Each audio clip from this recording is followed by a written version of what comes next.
이 땅에서 주님이 우리를 만나 주시고 우리 기도 소리를 들으시고 응답해 주시는 그런 은혜들이 있길 축복합니다. 아까 제목 보셨어요? 한나의 기도라 되어 있잖아요. 한나가 그 억울함 가지고 주님 앞에서 기도했을 때 하나님께서는 그 억울함까지도 풀어주시는 그런 모습들이 있었거든요. 한나가 기도해서 낳은 아들이 사무엘인데 사무엘 이름 뜻이 하나님이 내 기도를 들으셨다라고 하는 그런 의미잖아요. 그래서 우리 성도님들의 기도도 정말 다 응답되는 그런 기도가 될 수 있기를 축복합니다. 이제 오늘 우리가 읽은 말씀을 보니까 빛과 어둠에 거한다라고 하는 지금 이런 내용들을 우리에게 좀 말씀해주고 있습니다. 빛 가운데 거한다라고 하는 것은 내가 주님 사랑 안에 거하고 있고 더 나아가서 형제 자매를 사랑하고 있다라고 하는 거고, 어둠 가운데 거하고 있다는 말은 반대로 이제 주님의 사랑을 내가 제대로 받지 못하고 있고 그리고 그 사랑을 나타내지 못하다 보니까 형제 자매를 사랑하지 못하는 모습이다라고 이렇게 우리에게 소개를 하고 있습니다. 분명 예수님께서 제자들에게 마태복음 5장에서 제자들에게 말씀하실 때 너희는 세상의 빛이다라고 하는 이 말씀을 하십니다. 많은 분들이 그 부분을 보면서 빛이 되라 이렇게 받아들인 경우들이 있어요. 빛이 되라가 아니라 빛이 다라고 그냥 정의를 내리시는 거거든요. 예수님을 구주로 영접한 것 그 자체가 이미 빛이 내 속에 들어왔다고 한 겁니다. 그리고 이사야 60장 1절 말씀 한번 띄워주실래요? 이사야 60장 1절인데요. 한번 같이 읽습니다.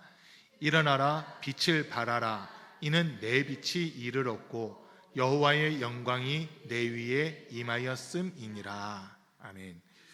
지금 우리가 이 말씀도 여러분 많이 들어보셨던 말씀일 거예요. 예전에 감독회장을 지내셨던 김진호 감독님이 감독회장 하는 임기 동안에 일어나라 빛을 발하라 이 말씀만 가지고 600번을 설교를 하셨대요. 2년 동안 설교를 한 게 600번인데 600번 가까이 됐을 거예요. 그 600번 동안 본문 한 번도 안 바꾸고 이 본문만 가지고 설교를 하셨거든요. 그러다 보니까 나중에는 설교 부탁하고는 말씀 본문은 묻지도 않는데요. 알아서 이사야 60장 1절 다 이렇게 쓴다고 하는 그 얘기까지 하더라고요. 근데 어쨌든 우리가 지금 이 말씀에서도 보면 일어나라 빛을 발하라고 하는 이 말은 우리가 빛인데 어둠 속에 매여 있지 말고 그 어둠을 뚫고 빛을 비춰야 된다라고 하는 그 말씀인 겁니다. 그래서 이제 빛 가운데 거한다라고 하는 말, 하나님이 처음 천지를 창조하실 때 제일 처음 만드신 게 빛이 있으라고 하는 말씀이잖아요. 빛을 있으라고 하는 말씀으로 빛을 만드시는데 그 빛이 도대체 무엇이었을까? 요한복음 1장에서는 그 빛을 참 빛이라고도 소개를 합니다. 이제 제가 나름 깨달은 것은 그 빛이 하나님 자기 자신의 영광을 드러내는 그런 빛이었다고 하는 거거든요. 그러니까 주님의 영광이 내게 임하였고 그 영광의 빛이 내게 이르렀기 때문에 빛을 받은 자로서 빛을 발하는 이제 그 모습이 돼야 된다라고 한 겁니다. 좀 어려울 수 있는데 이 태양계에 있는 별들을 보면 태양계에 있는 태양을 중심으로 해서 수금지화, 목도, 천해 이렇게 쭉 있잖아요. 그 별들을 우리가 이렇게 보게 돼요. 근데 다른 별들은 지구로부터 거리가 좀 멀다 보니까 상당히 조그맣게 보이거든요. 그러다 보니까 우리가 좀 제일 크게 보이는 거는 달을 제일 크게 보잖아요. 실제 크기를 놓고 보면 달은 지구의 6분의 1도 안 되는 그런 크기인데, 근데 다른 별들하고 비교해봐도 상당히 작아요. 이거는 행성도 아니고 위성이잖아요. 지구 주변을 돌고 있는 행성 주변을 돌고 있는 위성이기 때문에 행성보다 작을 수밖에 없는 게 달이거든요. 근데 그 달의 모습을 이렇게 보잖아요. 그러면 달이 보름 때 이런 때 보면 달이 상당히 밝거든요. 이번 달인가 그 슈퍼문이 떴었다면서요. 1년에 몇 차례 슈퍼문이 뜬대요. 1년 중 유독 더 밝은 달들이 있는데 이번에 떴던 그 보름달이 슈퍼문이었다고 그러더라고요. 근데 그 달을 한번 보세요. 태양과 달을 좀 비교를 해보면 태양은 스스로 빛을 내는 그런 별이에요. 그래서 그런 별을 가리켜서 발광체라고 그렇게 이야기하고 발광성이라고도 이야기를 해요. 그런 반면 달은요 사실은 스스로 빛을 내는 게 아닙니다. 우리가 볼 때는 되게 밝게 빛나고 하는데 빛을 내는 게 아니라 태양의 빛을 받는 그 부분을 우리가 보는 거예요. 태양빛을 받는 부분을 우리가 보다 보니까 이 달이 빛을 내는 것처럼 보이는 거거든요. 우리 그리스도인들은 어떻게 보면 이 달과 같은 존재라는 거예요. 하나님으로부터 오는 빛을 받아서 그냥 빛을 받기만 했는데 우리를 보는 사람들은 제 속에서 빛이 난다라고 이렇게 느끼는 그런 부분이라는 거거든요. 우리 스스로 빛을 내는 건 아닙니다. 우리 스스로 빛을 내는 게 아니라 태양의 빛을 받았는데 빛을 받고 있는 부분을 우리가 보다 보니까 달이 빛을 내는 것처럼 보이는 이 모습이라는 거예요. 그러니까 이게 오늘 본문 말씀대로 하면 내가 스스로 형제 자매를 사랑한다고 하는 것은 사실은 거짓말이에요. 나 스스로 형제 자매를 사랑한다는 것은 거짓말이고 하나님의 사랑이 내게 덧입혀졌기 때문에 이 사랑으로서 우리가 형제 자매를 사랑할 수 있게 된다는 거거든요. 이 원리가 중요한 겁니다. 하나님으로부터 우리가 사랑을 받았기 때문에 그 받은 사랑을 그대로 흘려보내는 거거든요. 지금 흘려보낸다는 표현을 썼는데 전에 한번 설명드렸잖아요. 갈릴리랑 사해를 이렇게 비교를 했어요. 갈릴리에는 지금도 생명들이 많이 있습니다. 물고기들이 많이 있어요. 그곳에는 어부들이 그물을 던지고 지금도 어업이 계속 이루어지고 있습니다. 그러나 갈릴리보다 약 3배 정도 더 큰 사해는 거기에서 어업하는 사람 한 사람도 없어요. 생명이 살 수가 없습니다. 이 염분이 너무나도 세가지고 거기는 생명이 살 수가 없어요. 일반 바다들의 염분은 2.4%에서 3% 그 사이라고 보통 얘기해요. 한 2.7% 정도 된다고 얘기하거든요. 좀 얕은 바다들은 2.2%도 얘기를 하는데 한 2몇 % 정도의 염분만 있어도 다른 생명들이 살아가는데 큰 지장은 없대요. 근데 사해는 이 염도가 얼마나 되냐면 14%, 15% 이렇게 된다는 거예요. 그러다 보니까 수영 못하는 사람도 거기 가면 그냥 뜬대요. 이 염도가 너무 세가지고 가라앉을 수 없는 그런 모습이고 너무 짜다 보니까 생명이 살아갈 수 없는 그런 모습이 사해거든요. 근데 그 차이가 어디서 나느냐 했을 때 갈릴리는 이 헬몬산의 그 눈들이 녹아서 지하수가 터져나오고 샘들이 터져나온 것이 모이는 곳이 갈릴리거든요. 그렇게 지하수가 터져나와서 모인 물을 요단강을 통해서 아래로 계속 흘려보내요. 계속 흘려보내다 보니까 그 물은 항상 깨끗한 물이 돼 있어서 생물들이 살 수 있는 그 환경이 돼 있다는 거예요. 그런 반면 사해는 빠져나가는 구멍이 없어요. 들어오기만 하는데도 들어오기만 하고 빠져나가는 구멍이 없다 보니까 이 소위 고인물은 썩는다고 그러잖아요. 이 고인물이 돼 있는 거예요. 신기한 거는 물이 그렇게 많이 들어가는데도 항상 물이 부족한 곳이 사해입니다. 지금도 1년이면 10년에 40cm인가 지금 수면이 계속 낮아지고 있대요. 해수면이 낮아지고 있대요. 그럼 어마어마하게 지금 낮아지고 있다는 거거든요. 이게 지금 사해 갔을 때 여러분 높이가 해발고도 마이너스 400m인가 이러거든요. 지구에서 가장 낮은 곳, 바다 해수면보다도 400m가 낮은 곳이 사해인데 물을 엄청나게 받아들이잖아요. 빠져나온 구멍이 없으니까 요단강의 물을 다 받아들이고 있는데도 햇빛이 너무나도 세게 비치니까 증발하는 게 더 많아가지고 거기는 생명이 살 수 없는 이런 모습이 돼 있다는 겁니다. 자, 그런 모습들을 보면서 주님의 사랑을 내가 받았다면 그 사랑을 우리 이웃에게 형제 자매들에게 흘려 보내는 것이 너무나도 당연한데 어떻게 보면 우리 모습은 받으려고만 하고 흘려 보내지 않으려고 하는 이런 모습이 우리 속에 또 많이 있다는 거거든요. 지금 그걸 지적하는 거예요. 9절 말씀 볼게요. 9절에서 보면 빛 가운데 있다고 말하면서 자기 형제 자매를 미워하는 사람은 아직도 어둠 속에 있습니다. 자기 형제 자매를 사랑하는 사람은 빛 가운데 머물러 있으니 그 사람 앞에는 올무가 없습니다. 자기 형제 자매를 미워하는 사람은 어둠 속에 있고 어둠 속을 걷고 있으니 자기가 어디로 가는지를 알지 못합니다. 어둠이 그의 눈을 가렸기 때문입니다라고 이렇게 표현합니다. 이제 우리에게 질문하는 거예요. 나는 내 주변에 있는 형제 자매를 사랑하고 있느냐라고 하는 이 질문을 하게 되는 거거든요. 정말 형제 자매를 사랑한다고 했을 때 그 사랑이 그냥 내 힘으로 하는 사랑이냐, 아니면 주님께로부터 받은 그 은혜와 사랑을 흘려 보내는 거냐라고 하는 이 질문을 하게 됩니다. 이제 우리 권사님들이 자녀들을 이렇게 또 키워 보셨잖아요. 자녀들 키워 보셨어요. 그리고 부모님으로부터 어릴 때 사랑을 받고 이렇게 자랐잖아요. 근데 그 모습을 보는 거예요. 부모님이 우리에게 베풀어 주신 은혜, 사랑은 딴 것보다도 생명을 주셨고, 또 우리가 이 땅에서 살아가는 동안 필요한 것들을 공급해 주기는 그런 사랑이었거든요. 다른 사람들처럼 뭐 넉넉하게 그렇게는 못한다 하더라도 어쨌든 필요한 것들은 공급을 받으면서 우리가 이렇게 살아왔어요. 그리고 어느 순간 부모님의 그 사랑을 깨닫고 그것을 부모님에게 갚아드리려고 해도 갚을 길이 없어요. 사실은 부모님에게는 갚을 길이 없어요. 근데 그 갚는 방법이 뭐냐면 부모님으로부터 받은 사랑을 자녀에게로 흘려보내는 거거든요. 내가 부모님께 받은 그 사랑 그대로 자녀들을 사랑해주고 자녀에게 필요한 것들을 채워주는 그 모습으로 우리가 약간 살아가는 거지, 부모님에게 되돌려 줄 수는 없더라고요. 하나님의 사랑이라는 것도 비슷한 것 같아요. 우리가 하나님으로부터 엄청난 사랑을 받았어요.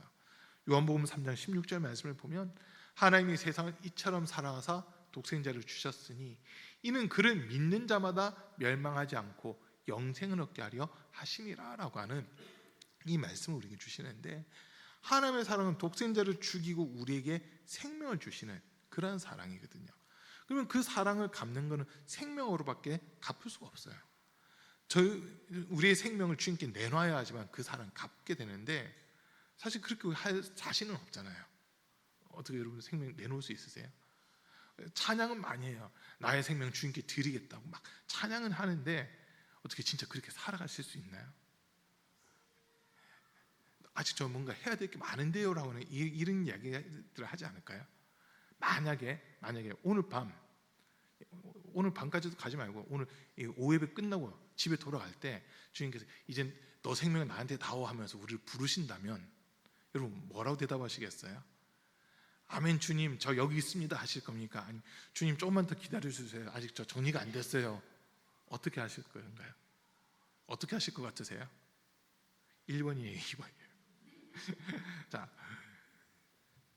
이 땅에 살아가면서 분명 우리가 죽음이라고 하는 것을 준비는 해야 돼요.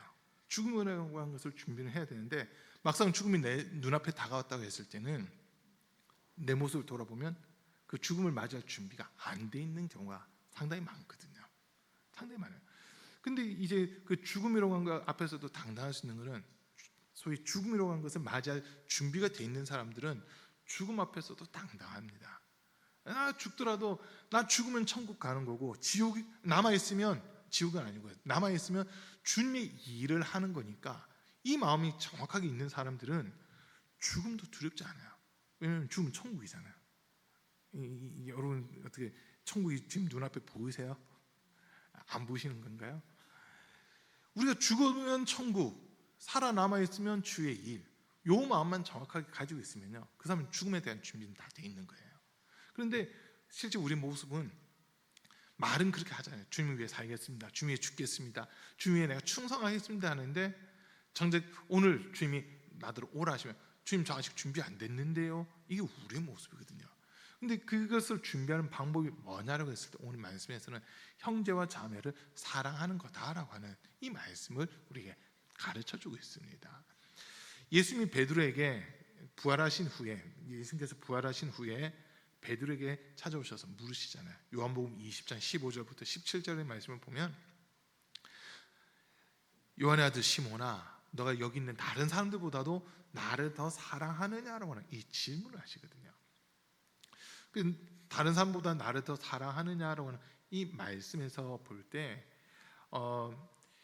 이 질문 내용이 둘로 이렇게 보여요. 하나는 베드로가 다른 사람을 사랑하는 것보다 주님을 더 사랑하느냐, 이 질문이고요.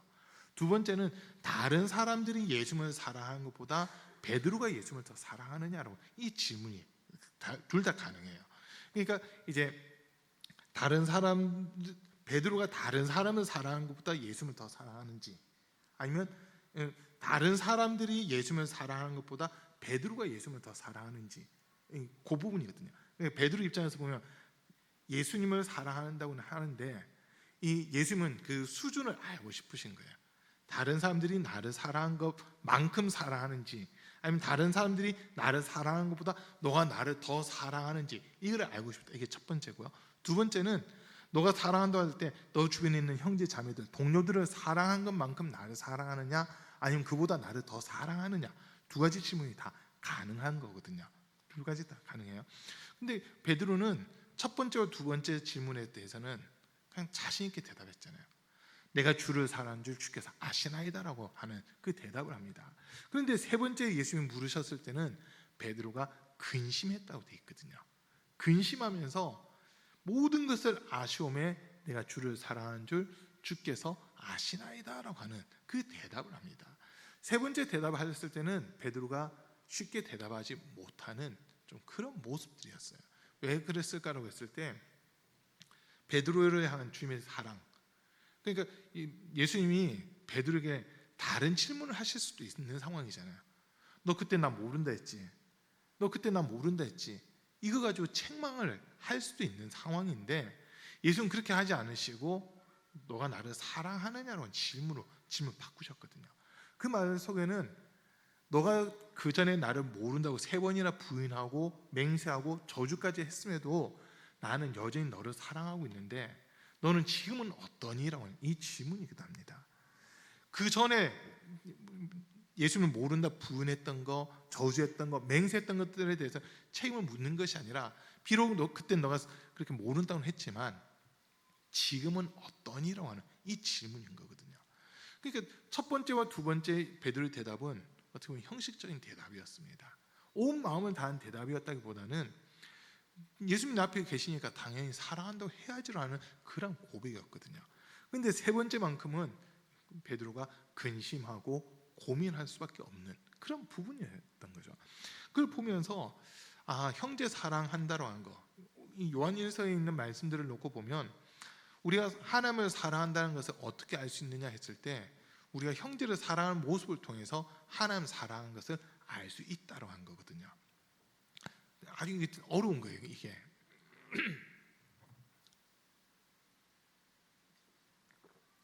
그러니까 그 전제가 하나님께서 나를 사랑하신다, 그 사랑을 내가 받고 있다, 이게 전제가 되어 있지 않고서는 형제 사랑을 아무리 한다 하더라도 난 하나님께 사랑 받았기 때문에 형제를 사랑한다, 이거 없이 그냥 난 너 사랑해 이렇게 되면 이건 하나님 사랑과 상관없는 사랑이 되어버리잖아요. 하나님 사랑과 상관없는 사랑이에요. 그 사람은 사실은 어둠 가운데 거하고 있다는 겁니다. 어둠 가운데. 그러나 하나님의 사랑을 받았다고 한 것 때문에 내가 사랑받고 용서받은 자로서 내 형제를 사랑하고 용서하고 그들을 위해 기도하는 거, 요게 이루어진다면은 사랑을 받았기 때문에 이렇게 흘려보내는 식으로 사랑이 이루어진다면 그 사람은 빛 가운데 거하고 있다라고 하는 지금 이 말씀을 우리에게 주시는 겁니다. 그래서 형제를 사랑한다라고 했을 때 전제가 뭐냐면 내가 주님의 사랑을 먼저 받았다라고 하는 겁니다. 내가 주님의 사랑을 먼저 받았다, 이게 전제가 돼야지만 우리가 온전히 빛 가운데 거하는 그런 모습이 되는 겁니다. 그래서 우리 사랑하는 성도님들, 우리 주님은 지금도 변함없이 우리를 사랑하고 계신다는 거 인정하십니까? 우리가 넘어졌어도 쓰러졌어도 실패했어도 우리 하나님은요 여전히 우리를 사랑하고 계세요. 우리가 잘못된 길을 갈 때도 여전히 사랑하시면서 다시 돌아오기를 기다리고 계신다는 거거든요. 그러다 보니까 심판은 미루시는 거예요. 심판을 지연시키고 심판을 미루고 계시는 거예요. 이 자녀들을 키우다 보면 자녀들이 잘못된 행동들이 있을 때 야단을 칠 때가 있잖아요. 야단을 칠 때가 있어요. 근데 그때 참 조심스럽더라고요. 이게 개인적인 감정에 의해서 야단을 치는 건지 아니면 정말 이 영혼을 사랑해서 자녀를 사랑해서 바른 길로 가게끔 하려고 야단을 치는 건지 그걸 이렇게 구분을 해야 되거든요. 근데 야단치다 보면 이게 목소리가 커지고 막 이러다 보면요 괜히 이게 감정적인 부분이 팍 터질 때가 있어요. 그러면은 소위 물불 안 가리고 그냥 막 하게 되는 이런 경우들이 있잖아요.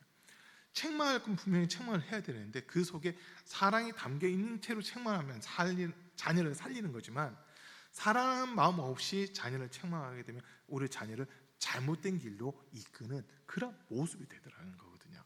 그걸 보면서 하나님의 사랑이라고 하는 게 참 쉽지 않다.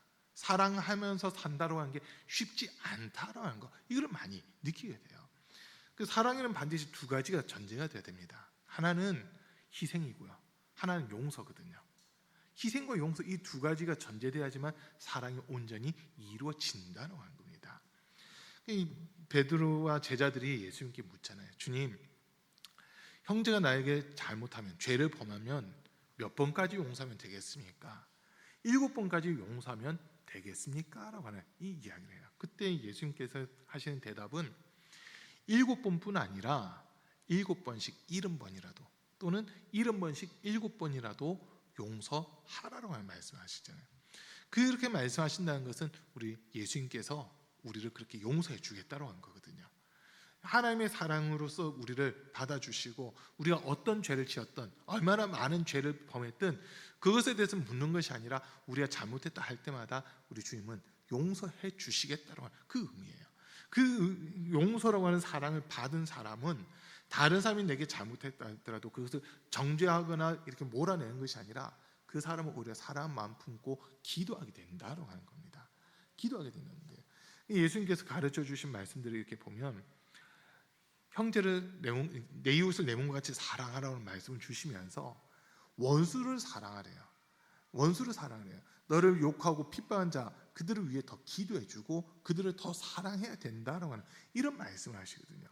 우리 육신적으로는 감당하기 힘든 그런 말씀을 이렇게 하고 계세요. 그러나 하나님의 사랑을 받은 사람, 하나님의 용서를 받은 사람, 하나님의 그 은혜를 입은 사람은 그 일을 할 수 있다는 겁니다.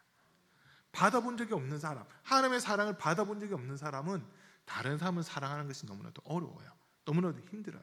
그러나 하나님의 사랑을 받아본 사람은 주님 이렇게 나를 사랑해 주셨구나, 이럴 때 주님 마음이 이랬을 텐데 그런데도 불구하고 나를 받아주셨구나, 이런 것들이 조금씩 느껴진다면 그 마음으로 내 형제, 자매에게 동일하게 해라라고 하는 지금 이런 말씀을 우리에게 주시는 겁니다. 이게 참 어려운 거예요 같아요. 한쪽으로 보면 왜 저만 손해를 봐야 되는 거죠? 라고 하는 이런 질문이 주어지더라고요. 여러분 그런 생각 해보신 적 없으세요? 나를 미워하고 나를 핍박하고 나를 힘들게 하는 사람까지도 사랑하려고 보니까 왜 나만 이렇게 해야 돼요? 라고 하는 이런 말을, 그런 기도를 여러분 해보신 적 있으실 것 같아요. 왜 나만 해야 돼요? 저 사람은 안 하는데 왜 나만 해야 돼요? 라고 하는 이런 모습들이 분명 나올 거예요. 그런데 주님은 내가 너한테 그랬잖아, 너도 나한테 그랬잖아, 어떻게 그렇게 말씀하시거든요. 나는 너를 무한대로 사랑하고 있는데 너는 매번 내 앞에서 죄 짓고 내 욕하고 나 부인하고 나 모른다 하고, 그런데도 나는 여전히 너 사랑하고 있잖아. 이 사랑을 너가 받았으면 너도 그렇게 너 이웃을 사랑해야 돼라고 하는 그 말씀을 하시는 거거든요. 이게 참 어려운 거예요.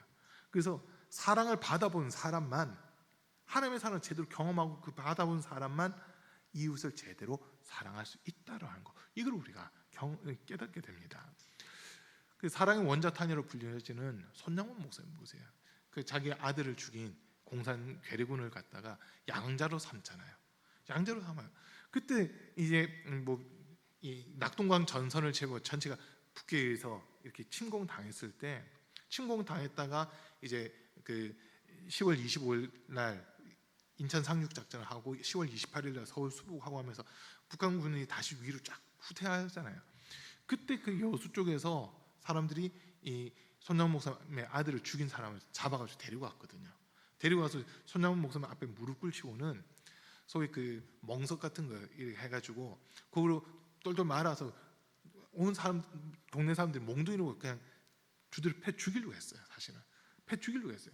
손양원 목사님 앞에 그냥 허락만 맞고 죽이려고 했거든요. 근데 손양원 목사님 하는 이야기가, 죽여서 뭐 합니까?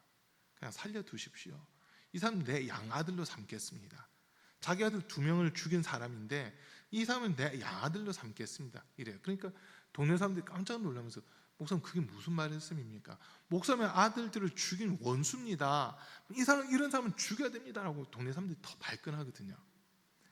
이 사람 그냥 지금 죽이면 그 죽는 순간만 고통을 받는 것이, 고통을 받는 거지만 이 사람을 살려두고 내 양자로 삼게 되면 살아있는 기간 동안 나를 볼 때마다 이 사람이 더 괴로워할 거 아니냐.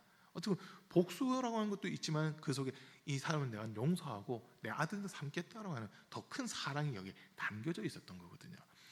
왜 손영원 목사님이 그렇게까지 하실 수 있었을까 질문해 보면, 손영원 목사님이 하나님의 사랑을 제대로 경험한 거예요. 하나님의 사랑을 제대로 받은 거예요. 그러다 보니까 하나님의 사랑을 받은 사람, 멸망당할 수밖에 없었고 지옥 갈 수밖에 없었고 심판받을 수밖에 없었던 나를 하나님 사랑해서 독생자이신 예수님까지 주셨는데, 나는 내 두 아들과 이 사람을 맞바꿔서 이 사람을 내 아들로 삼겠다 이랬거든요. 그러니까 이 사람은 그때부터 자기가 죽인 손영원 목사님의 두 아들의 삶을 대신 살아가려고 하다 보니까 더 열심히, 더 정직하게, 더 성실히, 더 바르게 살아가는 그런 모습이 된 겁니다. 하나님의 사랑을 받았다는 건 이런 거거든요. 손영원 목사님이 하나님의 사랑을 제대로 경험하고 났을 때 그 북한 괴뢰군이었던 그 사람의 삶이 완전 뒤집어지고 변화가 되는 이런 모습들이 나타나더라는 겁니다. 우리 삶 속에도 이런 일들이 일어날 수 있길 간절히 축복합니다. 자, 그리고 12절부터 14절 말씀에서는 뭐 자녀된 이 여러분, 아버지된 이 여러분, 젊은이 여러분 하면서 내가 이 글을 여러분에게 쓰는 이유가 있습니다라고 하면서 쭉 이야기를 하는데, 이 부분 그냥 제가 읽고만 넘어갈게요. 자녀된 이 여러분, 내가 여러분에게 이 글을 쓰는 까닭은 그의 이름으로 여러분의 죄가 용서함을 받았기 때문입니다. 그러니까 예수 그리스도의 이름으로 죄가 용서받아서 우리가 하나님의 자녀가 됐다, 이런 표현이기도 합니다. 두 번째로는 아버지 된 이 여러분, 내가 여러분에게 이 글을 쓰는 까닭은 여러분이 태초부터 계신 분을 알고 있기 때문입니다. 그러니까 하나님의 사랑을 받았다, 그래서 태초부터 계셨던 분 예수 그리스도를 알고 있기 때문에 여러분에게 이 글을 쓰는 겁니다 라고 하는 그 이야기입니다. 또 그 다음에 젊은이 여러분, 내가 여러분에게 이 글을 쓰는 까닭은 여러분이 이미 악한 자를 이겼기 때문입니다. 예수님이 요한복음 16장 33절에서는 내가 세상을 이겼다라고 하는 말씀하시거든요. 이것을 너희에게 이루면 너희로 내 안에서 평화를 누리게 하려 합니다. 세상에서 너희가 환난을 당하고 핍박을 당하나 담대하라, 내가 세상을 이겼노라라고 하는 말씀하시잖아요. 세상을 이기신 그분에게 이 젊은 사람들이 붙어 있기 때문에 이 글을 쓰는 거라는 거예요. 그러니까 지금 자녀된 이 아버지든 이 젊은이든 이들이 다 주님의 사랑을 경험했기 때문에 이 글을 쓰고 있다라고 하는 겁니다. 이들이 주님의 사랑을 알지 못하고 주님을 알지 못했다면 이 글을 쓸 수가 없는데, 이들이 이미 예수를 믿고 있고 신앙을 가지고 있고 그 은혜를 경험한 사람들이기 때문에 여러분들이 어떻게 살아야 될지를 가르쳐 주려고 이 글을 쓴 겁니다라는 거예요. 자, 그리고 14절에도 보니까 다시 보면 어린이 여러분, 내가 여러분에게 이 글을 쓰는 까닭은 여러분이 이미 하늘 아버지를 알고 있기 때문입니다. 아버지 되니 여러분, 내가 여러분에게 이 글을 쓰는 까닭은 여러분이 태초부터 계신 분을 알고 있기 때문입니다. 젊은이 여러분, 내가 여러분에게 이 글을 쓰는 까닭은 여러분이 강하고 하나님의 말씀이 여러분 속에 있어서 여러분이 그 악한 자를 이겼기 때문입니다. 앞에서 한 말을 거의 다시 반복을 한 거 있습니다. 그래서 지금 이렇게 이들 전부가 다 교회 공동체 안에 있는 사람들이고 신앙생활을 하고 있는 사람들이에요. 아까 말씀 못 봤는데 보면 7절 말씀 다시 한번 볼게요. 7절에 보면 사랑하는 여러분, 내가 여러분에게 써 보내는 것은 새 계명이 아니라 여러분이 처음부터 가진 옛 계명입니다. 그 옛 계명은 여러분이 들은 그 말씀입니다라고 이렇게 표현하는데요. 이 말이 뭐냐면 소위 개혁이라는 말을 여기서 좀 쓸 수 있어요. 개혁이란 말은 원래 위치로 돌아간다는 거거든요. 종교 개혁을 한다 이런 말들 하잖아요. 종교 개혁을 한다고 하는 것은 우리 신앙생활의 근거지로 다시 돌아간다라고 하는 그 말이 되는 겁니다. 요시아 왕이 남유다의 16대 왕인 요시아 왕이 종교 개혁을 하거든요. 근데 그 종교 개혁이 완전 뭐 새롭다가 아니라 하나님이 처음 말씀을 주시고 율법을 주시고 계명을 주셨던 그 원래 모습으로 되돌아가는 겁니다. 원래 자리에서 멀어져 있었고 벗어나 있었던 자들이 원래 자리로 되돌아오는 거, 요거를 가르쳐서 개혁이라고 그렇게 우리가 이야기를 하거든요. 지금 새 계명이라고 하는 것도 마찬가지예요. 아예 없었던 것을 새로 만들어서 공부하는 게 아니라 있었는데 이 계명에서 많은 사람들이 벗어나 있었던 거예요. 그러니까 다시 새 계명을 준다고 하는데 이 계명 안으로 다시 들어와야 된다라고 하는 이 차원에서 지금 이 이야기를 하고 있다는 거거든요. 예수님께서 계명을 정리해 주시잖아요. 둘밖에 없어요. 예수님께서 정해 주신 계명을 보면 둘밖에 없는데, 하나는 마음을 다하고 뜻을 다하고 힘을 다하고 목숨을 다하여 주 너의 하나님을 사랑하라 하셨으니, 이것이 크고 첫째 되는 계명, 크고 첫째 되는 계명이요, 또 내 이웃을 내 몸과 같이 사랑하라 하셨으니 이도 그와 같은 계명이다라고 하는 이 말씀을 예수님이 하십니다. 그러니까 율법의 계명들, 우리가 흔히 계명이라고 하면 10계명을 얘기하는 거고, 율법의 계명이라고 하면 좀 더 이렇게 확대가 되는데, 전체 613가지의 계명이 있습니다. 들어보셨죠? 이거는 613가지 계명이에요. 하라고 하는 긍정적인 계명, 적극적인 계명과 하지 말라고 하는 소극적인 계명으로 이렇게 나눠지거든요. 어떤 게 더 많은지 아세요? 하라가 많을까요? 하지 말라가 많을까요? 하지 말라가 많습니다. 하라고 하는 계명은 248개고요. 하지 말라고 하는 계명은 365개로 이렇게 해서 두 개 합쳤을 때 613개의 계명이 있다고 그러거든요. 근데 그 모든 계명들을 압축한 게 사실 10계명이고요. 또 이 10계명을 압축한 게 예수님께서 말씀하신 대로 하나님 사랑, 이웃 사랑이라고 하는 이 부분으로 이렇게 분류가 되고 있는 그 모습입니다. 그러니까 지금 요한도 정확하게 이해하는 거예요.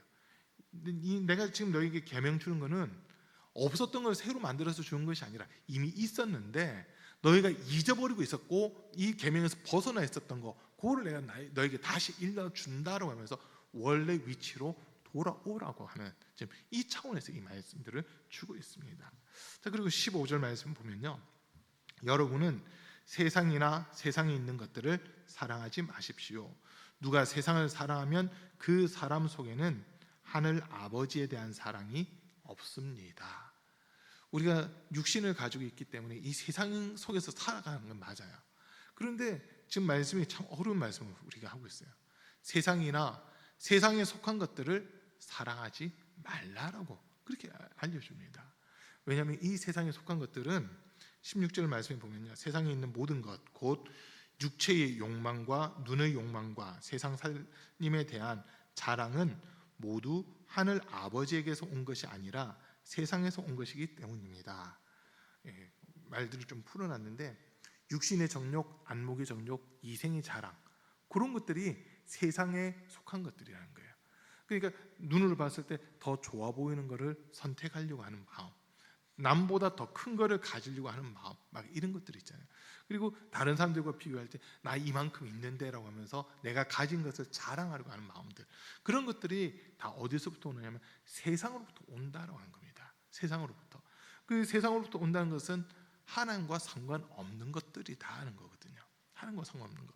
진짜 하나님과 상관 있는 것은 내가 뭐 꼭 명품 입어야 된다 이런 게 아니라 여러분 자체가 명품이 되면 되잖아요. 나에 대한 자긍심 아니면 자존감, 이게 없는 사람들일수록 명품으로 자신을 더 치장하려고 한다는 그런 이야기들이 있어요. 그러나 자존감이 있고 자긍심 있는 사람들은요, 명품 크게 신경 안 쓰고 살아갑니다. 왜냐하면 나 자체가 존귀한 자이기 때문에. 어떤 분이 한번 대학교인가에서 이렇게 학생들 앞에 강연을 하면서 5만 원권을 이렇게 하나 바탕 새 돈 5만 원권을 딱 보여주더래요. 여러분 혹시 이 돈 갖고 싶은 사람이 있으세요? 하니까 학생들이 전부 다 손을 들더라는 거예요. 그냥 준다고 하니까 다 저 하고 손을 들어요. 그 학생들이 보는 앞에서 그 5만 원권을 한번 딱 반을 접었어요. 이 돈 갖고 싶은 사람이 있으세요? 하니까 또 전부 다 그대로 손을 들어요. 이젠 그냥 꾸깃꾸깃하게 손을 완전 꾸깃꾸깃하게 다 접어버렸어요. 그러면서 이 돈 갖고 싶은 사람이 있냐니까 똑같이 손을 다 들어요. 바닥에 내팽개치고 발로 막 짓밟고서 다시 주워가지고 이 돈 갖고 싶은 사람이 있냐 하니까 그대로 손을 다 드는 거예요. 이 사람들이 왜 그렇게 손을 들었냐 했을 때, 돈이 구겨지고 막 짓뭉개져도 그 돈의 가치는 그대로 있잖아요. 돈의 가치는 그대로 있어요. 봤을 때 좀 구겨졌다, 많이 구겨졌다, 그 차이는 있을 수 있을지 몰라도 5만 원이라는 가치는 그대로 남아있거든요. 이해되시죠? 우리가 이 땅에서 살아가면서 죄로 인해서 우리의 모습이 그 5만 원권처럼 구겨질 수도 있고 막 뭉겨질 수도 있어요. 짓밟혀질 수도 있어요. 그런데도 저와 여러분들은 하나님의 형상대로 지음받았고 우리 안에 예수 그리스도의 피로 말미암아 구원받은 그 믿음이 있잖아요. 이거 하나만 있으면 우리는 내 겉모습이 어떻든 내가 뭐 사회적인 기준에서 볼 때 경제적인 수준이든 학력이 됐든 뭐가 됐든 이게 부족하다 하더라도 하나님 사랑 안에 내가 있다고 하는 것이 확실하면 사실 다른 데 흔들릴 이유가 없다는 거거든요. 하나님이 나를 사랑하고 계시고 나와 함께 계시고 내 기도를 들으시고 나를 가장 선한 길로 이끄신다. 이것만 있으면요, 지금 내 모습이 상처가 있든 아픔이 있든 슬픔이 있든 하나님의 존귀한 자녀라고 이 가치는 절대 변하지 않는다라고 하는 겁니다. 지금 이 말씀 이해되시죠, 여러분? 그래서 우리는 세상의 정욕, 육신의 정욕, 이생의 자랑 이런 것들을 쫓아가는 것이 아니라 하나님 말씀 쫓아가야 되는 겁니다. 그래서 우리에게 계속해서 주신 말씀이 17절 보면 이 세상도 사라지고 이 세상의 욕망도 사라지지만 하나님의 뜻을 행하는 사람은 영원히 남습니다. 아까 식사 중에 우리 송영신 권사님 그러시더라고요. 어떤 한 분이 세금 내기 싫어가지고 있잖아요. 세금을 내기 싫어가지고 돈다발을 갖다가 김장독 속에다 넣어놨었대요. 검은 비닐에다 싸가지고 김장독 김치 냉장고요? 김치 냉장고였나요? 아무튼 김치통에 넣었는데 검은 비닐에 싸서 제일 밑에다 넣고 그 위에다 뭐 김치들을 쌓아놨나 봐요. 그 이제 자녀들한테 이 재산을 주려고 하니까 은행에서 계좌 이체되거나 이러면은 상속세는 또 세금이 엄청나게 많이 붙잖아요.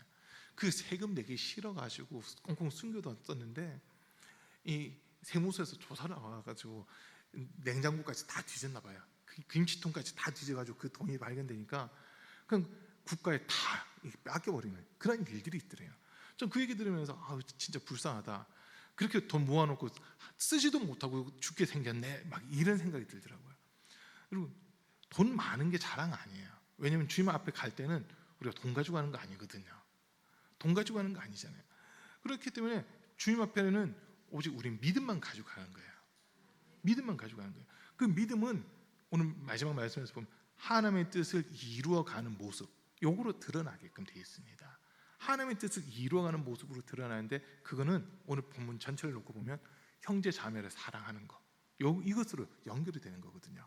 우리 주님은 우리를 보실 때 우리 중심을 보시는 거지 우리 외모를 보지 않으세요. 우리한테 재산이 얼마 있으면 구원해 줄게 그런 말씀 안 하세요. 만약에 재산 많으면 구원받는다 할 것 같으면 빌 게이츠만 구원받아야 돼요. 여러분 빌 게이츠만 그럼 재산 없으시잖아요. 만약에 가장 큰 권력을 가진 사람만 구원받는다 할 것 같으면 각 나라의 대통령도 사실 구원받기 힘들어요. 유엔 사무총장이나 돼야 구원받을까 말까 할 수 있을 것 같아요. 하나님 그런 조건을 내세운 게 아니라 누구든지 예수 그리스도를 주로 영접하면 구원받는다고 말씀하시거든요. 사회적인 지위가 높거나 낮거나 또는 돈이 많거나 적거나 뭐 나이가 많거나 어리거나 상관없이 예수님을 믿는 믿음만 있으면 그 사람은 구원받는 겁니다. 그런데 내가 예수 믿는 사람인 것을 어떻게 알 수 있느냐? 내가 주님으로부터 사랑받은 것을 이웃 사랑, 형제 자매 사랑이라는 것으로 실천하면서 살아가는 사람들, 그 사람들이 진짜 믿음의 사람이다라고 하는 겁니다. 그래서 오늘 함께 예배드리는 우리 사랑하는 성도님들, 하나님의 뜻을 이루는 사람은 영원히 남는다 했잖아요. 영원히 남는데요. 다니엘서 12장 3절에서 보면 많은 사람을 옳은 길로 이끄는 사람은 하늘의 별과 같이 영원토록 빛날 것이다 라고 하는 이 말씀을 주시거든요. 저 여러분, 많은 사람을 옳은 길로 이끄는 것도 사랑에서부터 시작되는 거고 또 우리가 믿음을 끝까지 지키는 것도 사랑에서부터 시작이 되는 겁니다. 그래서 끝까지 하나님 사랑 안에 거하면서 하나님의 거룩한 뜻을 이루어가는 우리 성도님들 다 되시기를 주님으로 간절히 축복합니다. 우리 잠깐